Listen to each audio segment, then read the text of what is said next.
Good morning, everybody. This is Gabe with Kaleo Lawncare, and today I will be taking you with me as I service some of my residential properties.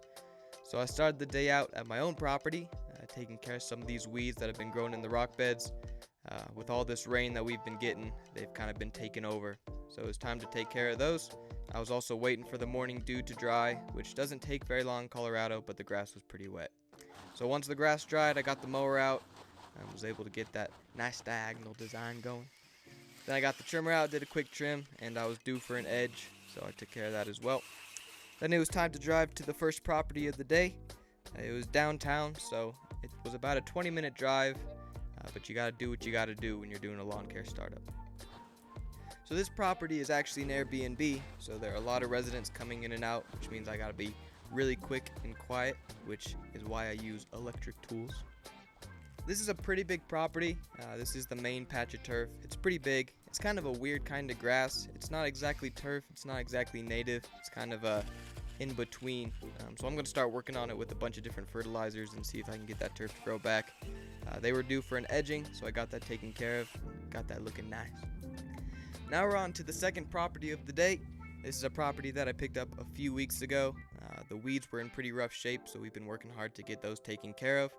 Started working my way around the side of the house. This is a very small portion of the weeds that need to be maintained, but this was a pretty good start. So I spent about 15 minutes taking care of this rock bed, pulling all the big weeds. There's a lot of dead grass in there as well.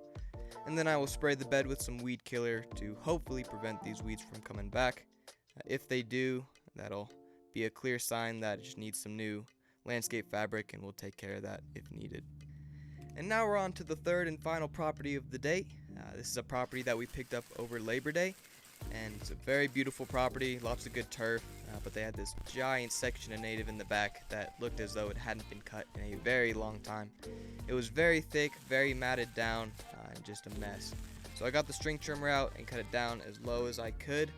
It was still super thick, so before putting the mower over it, I wanted to get all that debris out. There's a lot of dead grass, a lot of trash, just a lot of stuff from the elements that was making it pretty clogged up and nasty. So I got my rake out, cleared all that out, and then I got the push mower out. And I will say the Eagle push mowers are heftier than they look. This thing did just fine going over this native and left a very clean cut, which I was very impressed with. Got the string trimmer back out to clean up the edges, trimmed up the fence line just to make it look neat and tidy. And then it was time to get all this grass out of the yard. I didn't want to blow it back into the native because that would just make it a harder job the next time I cut. So I decided to take care of it and just remove it entirely. So I raked it up into some piles, got it on the tarp, and took that out to my truck. And that was it for the workday. Thank you guys for coming along, and I'll see you in the next video.